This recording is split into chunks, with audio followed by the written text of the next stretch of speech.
So I'm going to start the session talking about me. I'm a nurse, I'm a wife, I'm a mother, I'm a grandmother, I'm a friend, I'm a Christian, I am a marriage ministry leader, I am crazy, I am loved, and I am beautiful. And let's stop there, because I know out here in Session A, we heard I am beautiful a lot. But I hope every one of you has heard I am beautiful over and over and over again until it resonates through every molecule in your body, until you feel it and you know it, because that's what your God sees you as, is beautiful. So today I am standing here before you to let you know that the first 2/3 of my life I was unable to say I am beautiful. There's no way. Couldn't say it. Because I'm a woman with a story. And this is a story I don't share very often. Very rarely. So if you would, if I get emotional, send up a prayer for me. But I want to start by just talking about this little thing that I found on Facebook last week. I loved it, and it just ties so well into what I have to say. So I'm going to read this to you. And it starts out by saying, have you ever noticed in the scriptures when men are always going up to the mountains to commune with the Lord? Yet in the scriptures, we hardly ever hear of women going to the mountains. You know why, don't you? Because women are too busy keeping life going. They couldn't abandon the babies, the meals, the homes, the fires, the gardens, and the 1,000 responsibilities to make that climb to the mountain. I was talking to a friend the other day saying that as a modern woman, I felt like I am never free enough from my responsibilities, never in a quiet enough place or a holy enough spot to have that kind of communion with God. Her response floored me. She said, that is why God comes to women. Men have to climb a mountain to meet God, but God comes to the woman right where she is. So I've been pondering those words for weeks and have searched the scriptures to see if what she says is true, and God does indeed come to women right where they are. When they're doing their ordinary, everyday work, He meets them at the wells where they draw water for their families, in their homes, in their kitchens, in their gardens. He comes to them as they sit by sick beds, as they give birth, as they care for elderly and perform necessary mourning and burial rites, even at an empty tomb. Mary was the first to witness Christ's resurrection. She was there because she was doing the womanly chore of properly preparing Christ's body for burial. In these seemingly mundane and ordinary tasks, these women of scriptures found themselves face to face with divinity. So, if you, like me, and you ever start to bemoan the fact that you don't have much time to spend in the mountains with God as you'd like, remember God comes to women. He knows where we are and the burdens we carry, and He sees us. And if we open our eyes and our hearts, we'll see Him even in the most ordinary places and in the most ordinary things. And I want to let you know right now, God does pursue you. He certainly pursued me. Luke 19:10 says, for the Son of Man came to seek and to save the lost. So I'm going to tell you my story. So I grew up in Lenore, a little town just, northwest of here. I was an only child, born to a man and woman. We were not very poor. I mean, we had enough food, we had clothes. But, we were rather poor. There was enough money that we never were starving, but poor. I don't think I knew how poor we were, but we were kind of poor. Daddy worked every day. Mom was a housewife. And one of my earliest memories was my mom saying, I love you, Jeanie. I love you. I love you. And, that's one of my most cherished memories. It's awesome. Now, I was pretty slathered with love. But also one of my most early memories was we didn't have plates in the house sometimes. No glassware, no dinnerware. And it was because my mom and dad threw plates at each other. They got angry with each other. I lived a very turbulent childhood. I remember my mom saying, when your dad went to Vietnam, he didn't come back the same.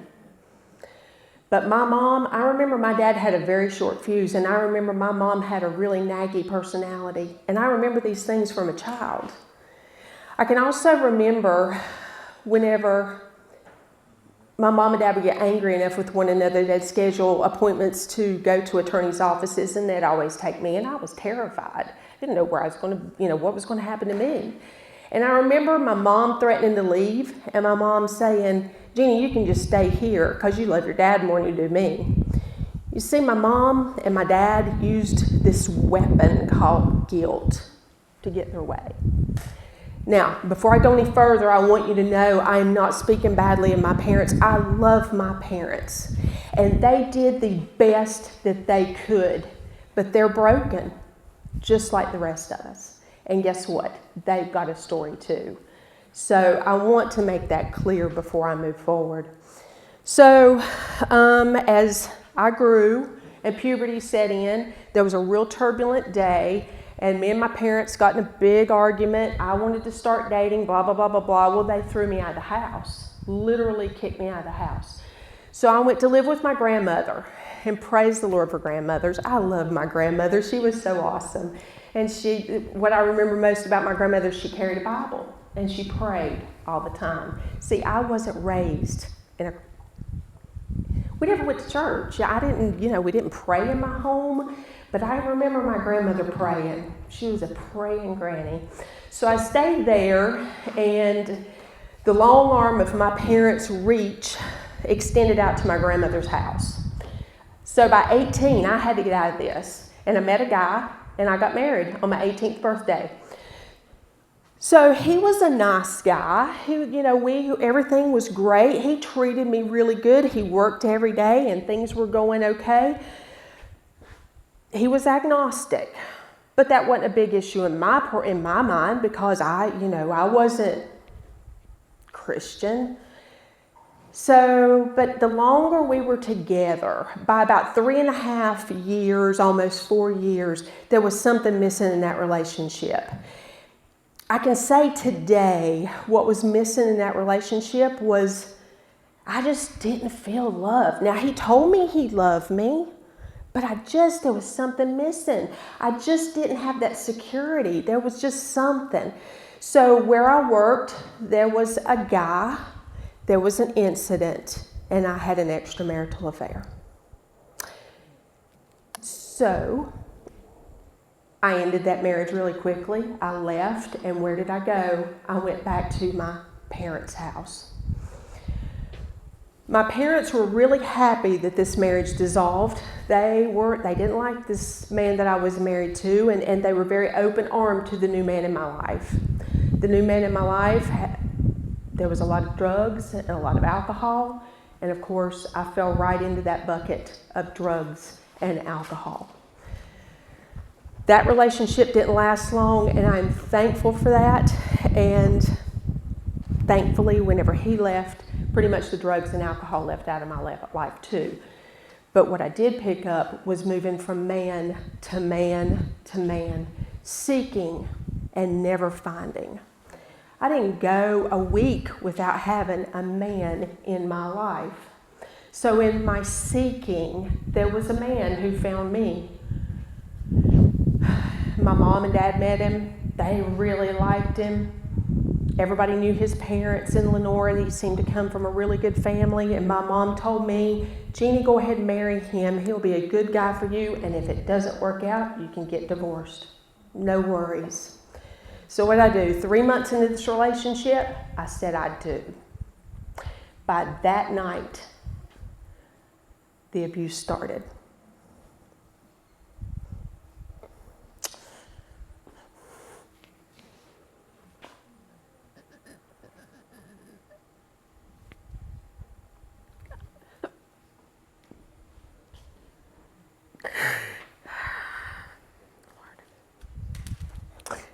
So he called me everything under the sun. He hit me. He threw things at me. And I became pregnant quickly. And I was suicidal. But I did not want to go through another divorce. I didn't want to do that. I had already been divorced. I felt dirty. I felt nasty. I felt guilty. And I knew how to feel guilty, trust me. That was an easy one for me. So I'm working to try to keep this marriage together. And 4 years later, I become pregnant again. But the abuse that was coming to me rapidly got transferred to my children.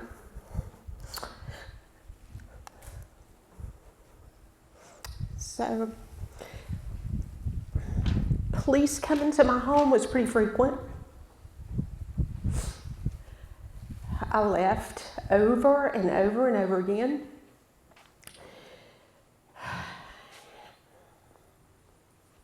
There was always attorneys involved, emergency custody orders, and at the end of the day, I was petrified because he always told me that I was dumb, crazy, stupid. I couldn't do anything right. I didn't have any sense. I was a terrible mom, and I'm going to have custody of those babies.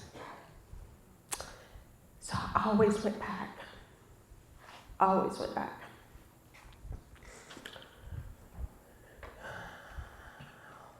So August 31st, 2001, DSS comes to my home because my son has bruises.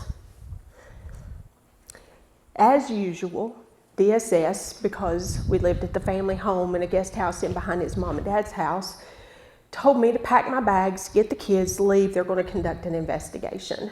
And I thought to myself, I'm not going through this again. I'm not going to go get an attorney. I'm not going to get an emergency custody order. I can't do this again. I can't. So within 48 hours, the sheriff's office came to my mom's house.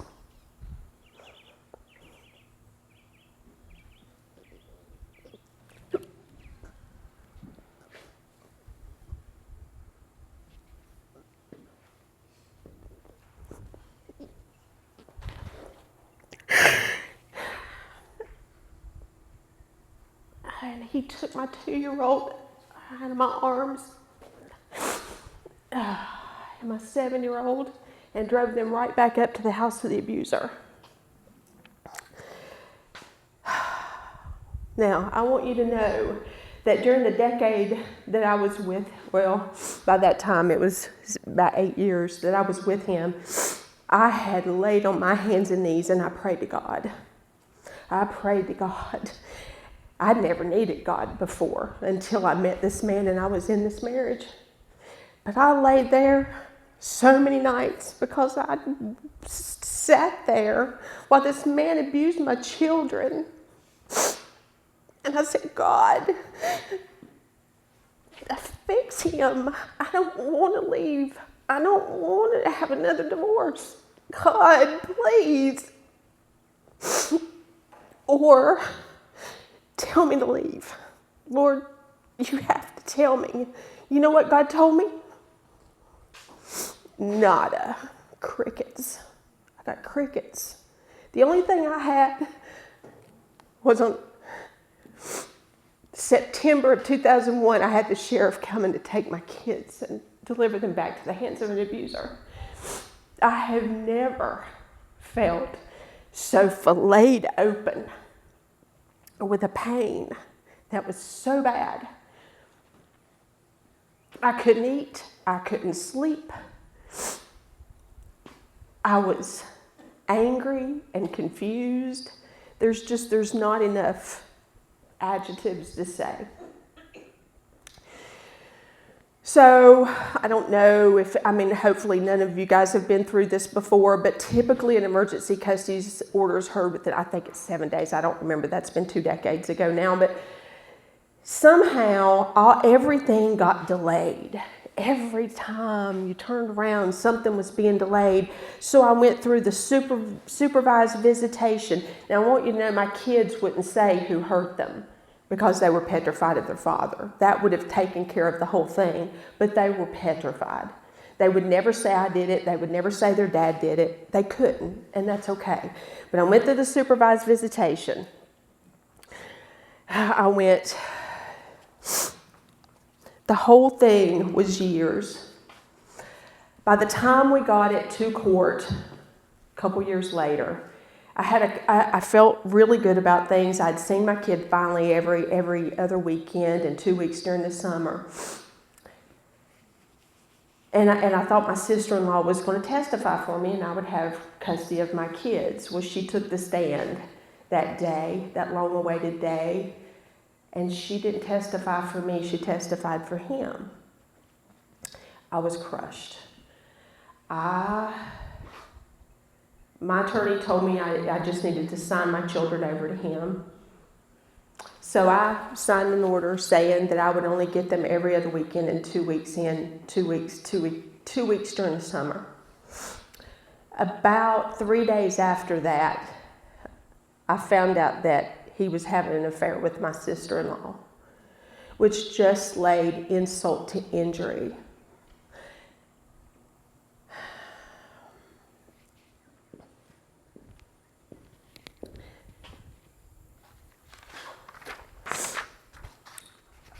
August 31st, 2001, the day I will never forget.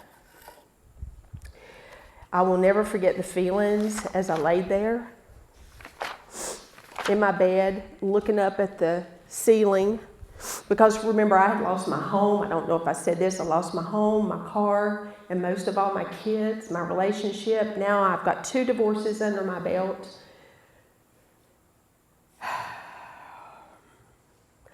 I hated him. I hated her. I was so angry with my parents. And I was angry with God. Where was he? How could God let 2 innocent children go back to an abuser?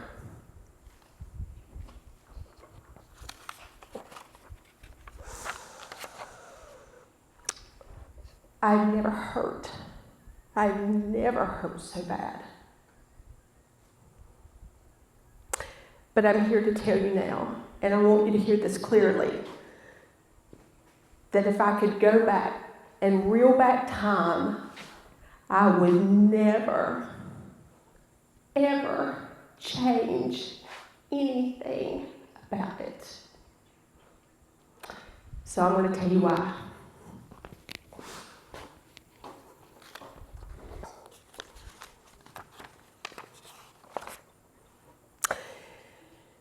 I remember being in my little place. I'd finally moved out from my parents' house, because I was there on and off through the years. But I finally got my own little place, and I remember laying in the floor like a dried up pile of ashes. I felt like nothing. And I cried mercy. I said, God, you're going to have to do with me as you will. I have nothing. I am nothing. And let me tell you, he has been healing me little by little, minute by minute, day by day, week by week, year by year. And I want to tell you about what God did for me after I cried mercy. He's healing me. He has healed me, and he continues to heal me. Number 1. What God showed me that day. Here's what God did. He came down and he reached his hand and his arm down to me. And he said, my daughter, I love you, and you weren't meant to be a dried up pile of ashes. I did not create you to be this. And I'm going to heal you, and you are going to put on the armor of God, and you are going to fight the real enemy, because I'm going to teach you who he is. And that's what he did. And that's what he's doing. So, the first thing he taught me was my life was not wrecked by anyone else but me. My life was a symptom. My life was a symptom of other stuff inside of me, a brokenness.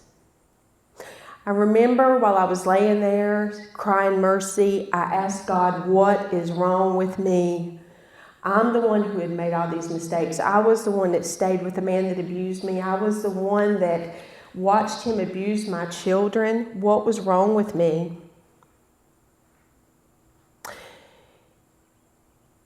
It was a long, hard process, but some of the things that had to happen was I had to find a way to forgive. I had to let go of the hate and the anger that had controlled me for so long. So one of the things that God taught me to do was set boundaries with my parents, that I could love them despite of their brokenness. Because they did the best they do, and they also had their own stories.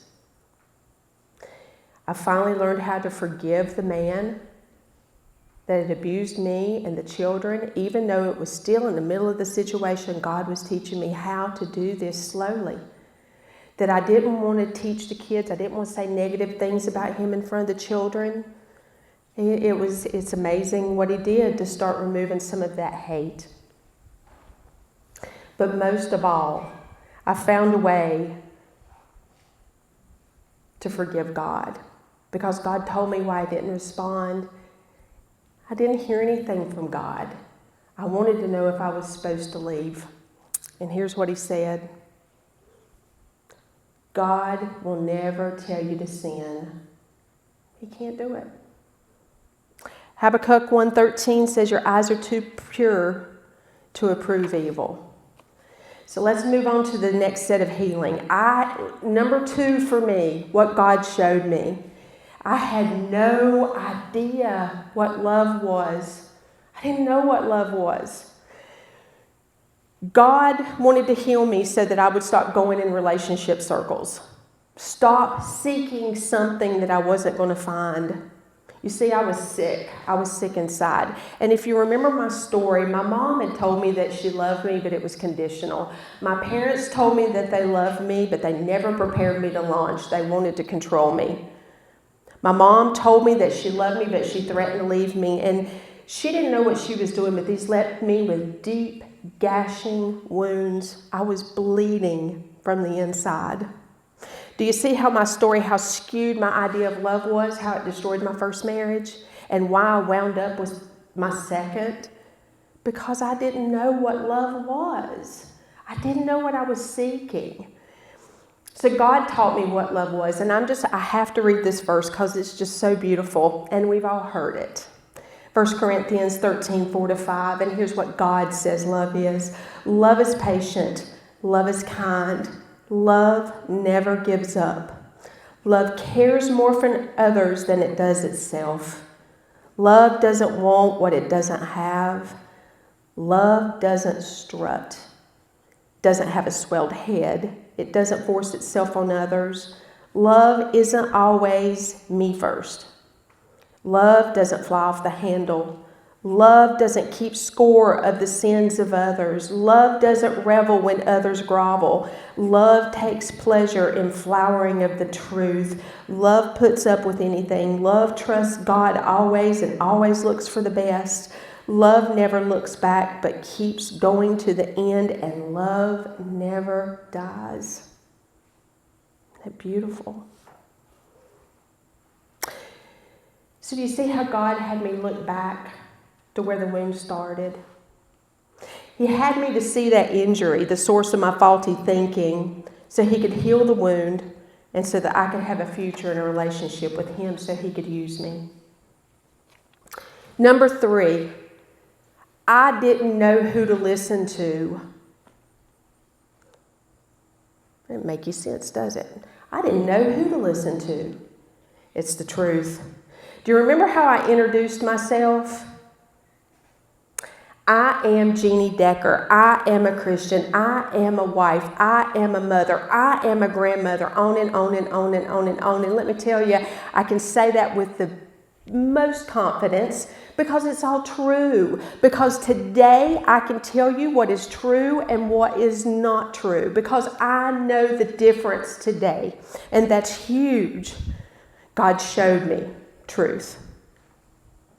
I didn't know most of my life I was listening to the wrong voices. For instance, my ex-husband who told me I was a cheap woman, I was dumb, stupid, crazy, and every kind of colorful word you could think of, and I believed it.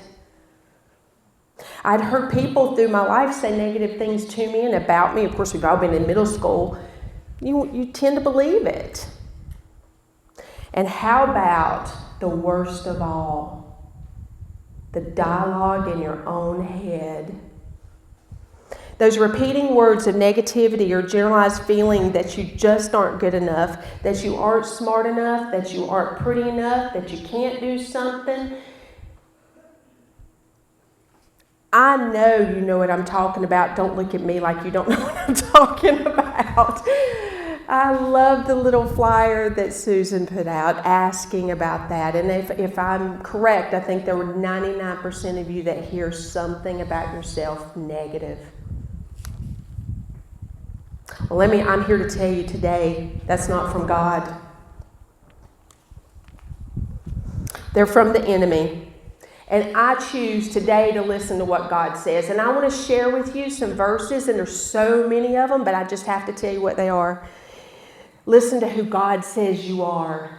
I want you to hear this. It's amazing. Ephesians 1:3, I am blessed. John 3:16, I am loved. Deuteronomy 31:6, I am courageous. Romans 3:24, I am redeemed. Psalm 139:13-14, I am beautiful. Romans 8:37, I am victorious. Galatians 4:7, I am his heir. Ephesians 1:4, I am chosen. Ephesians 1:7, I am forgiven. James 1:7, I am gifted. Job 33:4, I am valuable. Jeremiah 31:3, I am beloved. 1 John 3:1, I am his child. Romans 8:17, I am his co-heir. Ephesians 2:10, I am his masterpiece. So if you don't write anything else down, I want you to know this. I want you to remember this. Please don't leave here without knowing this. How do you know who you're listening to? Here's how you know. God or the enemy. If it's from the enemy, it's going to be a dialogue in your head that repeats over and over like an old tape recorder. If it makes you feel bad, if it makes you feel depressed, if you have anxiety, if you speak a negative I am, if you avoid interactions, if it causes you fear, you're listening to the wrong voice. God speaks to you in a whisper, many times in a question, just like you would your own children. He'll never contradict his own word or his own character. He would never call his creation a negative thing, and he will never tell you to sin or that something is okay. So I want to share this with you because it's so important. And I love this. I love stuff that makes me think of God, and I just love this, so I'm going to share it with you. I hope you find this helpful. I love I am. Love it. If you don't know it, and maybe many of you know what I am means God in Exodus. You know, God was speaking to Moses in Exodus 3:14, and he said, I am who I am. Tell the people of Israel, I am sent you. I am as God. I want to read this to you, and this is absolutely amazing. And here's another beautiful thing that you can take with you this week. I am is an expression of who God is that demonstrates the new covenant that we presently enjoy. That He lives in us. He is our God. We are His people. We are the temple of the Holy Spirit. He is in us. And because He is in us, it is because He is in us, I want you to hear this. This is amazing. We can have the confidence that He is with us when we are facing trials or problems. He will never leave us or forsake us. He is I am. So when you ask the question, who's going to deal with this? You can confidently say, I am. Who is? I am. Is that not the most beautiful play on words you've ever heard. I love that. So, who's going to overcome? I am. Who's going to be healed? I am.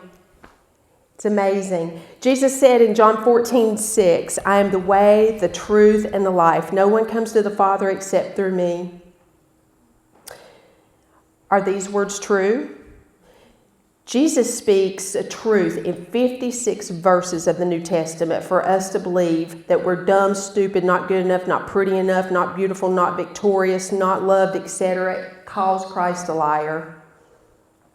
Bottom line. Don't do it. We're beautiful. This is where we have to read God's word to know the truth. And number 4, the fourth part of my healing, is another thing I want you to write down. Is a question that I want you to ask yourself whenever you're going through something that makes you question. Anxiety, depression, frustrated, you need some healing, any of those things. Or just every day, ask yourself, do you believe what you say you believe is really, really what you believe? I'm going to say it again. Do you believe what you say you believe is really, really what you believe?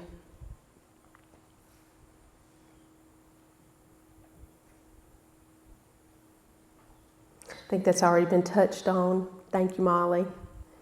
So true. I mean, we have to have that foundation of truth to stand on to be able to be a conqueror. And Jesus is that, the way, the truth, and the light. So, where am I going with this? I love things that make me think. I'm super visual. So today I gave you a mustard seed. And I know most of us are women, and most of us have seen mustard seeds. And if you're in the kitchen any length of time, you know what a mustard seed is.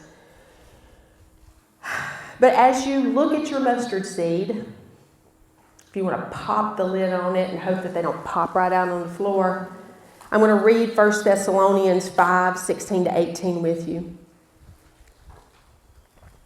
It says, rejoice always.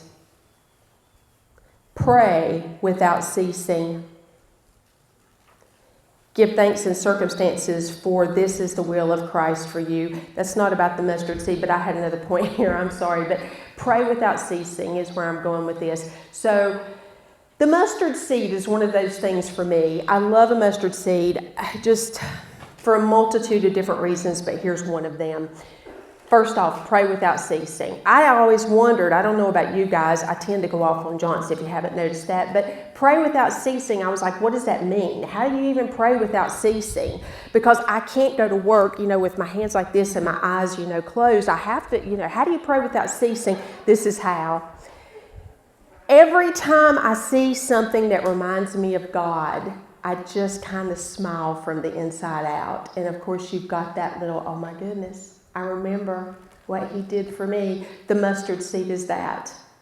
So it's so bad with me. I can't even open up the refrigerator and look at the mustard without going, wow. If you're at the barbecue and somebody says, can I have the mustard? And you're like, yes, okay. They're going to think you're absolutely nuts, but you can't help but get excited because of what God's done in your life.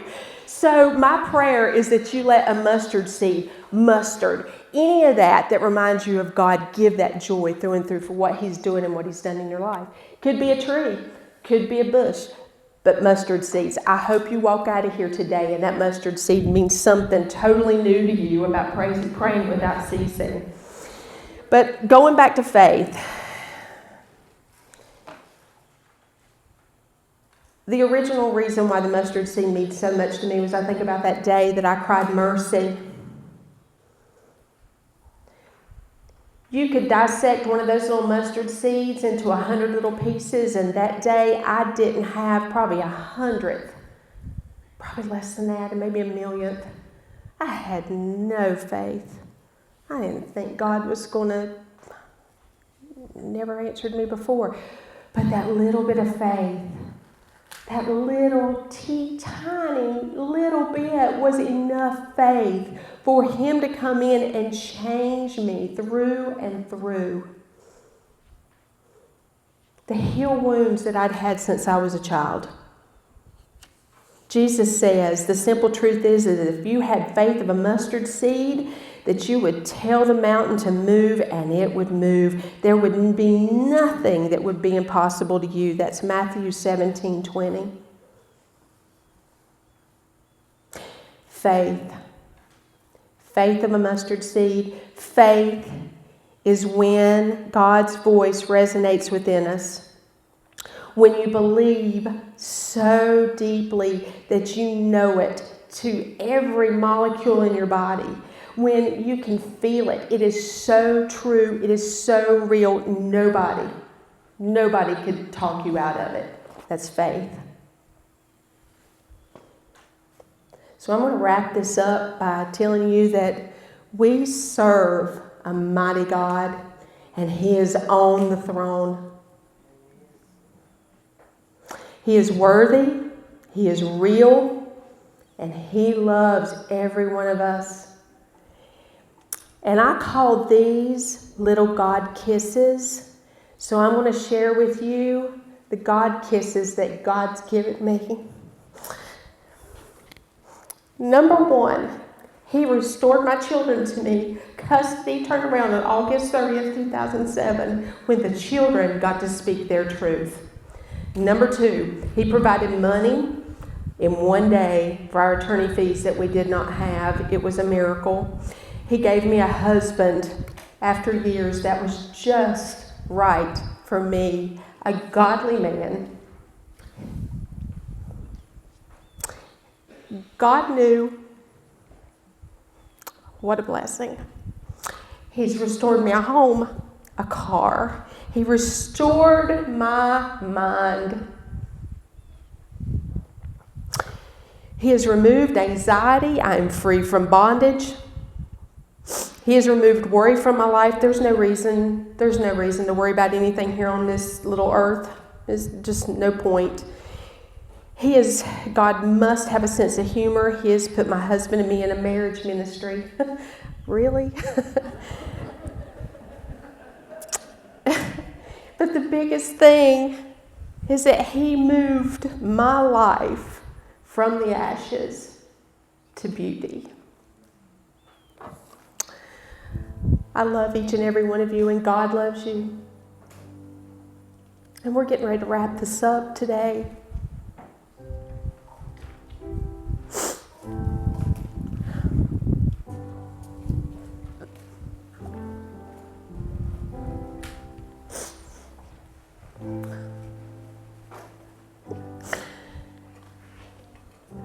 I want every one of you to stand up beside your chair.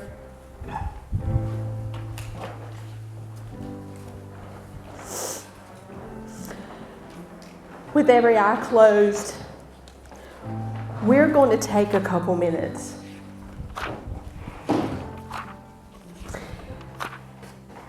And we're going to think about God, the God of the universe. The God who placed the stars in the heavens, who hung the moon, who created you. I want you to think about God. And I want you to think about Him knitting you together. I want you to think about how He lovingly, passionately, carefully put you together. And as He was doing so, He called you by your name, and He said, you're blessed, and you're loved. You're courageous, my daughter, and redeemed. You're beautiful. You're going to be victorious. You're my heir. You are chosen. You are gifted. You are valuable. You are beloved. You are my child. You're a co-heir, and you are His masterpiece. God is pursuing you. He's been pursuing you all your life. He knows you. He knows everything about you. He knows where you've been. He knows what you've done. He knows what you think. And He loves you anyway, and He still calls you His child.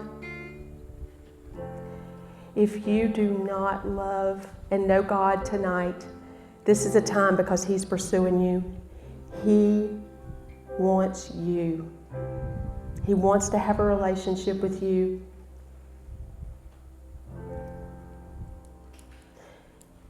If you will, you can just slip out from beside your seat and go to one of the leadership here in the room. They're on each side, and they'll be happy to pray with you, to talk with you. If you need somebody just to talk to about burdens or to pray with you, come today. Don't wait. Don't put it off. Holy, holy and precious Father. Oh dear God, we love you so much. Lord, thank you for who you are, what you do. You're mighty and amazing. The miracles that you do in our lives. You are so good, Father.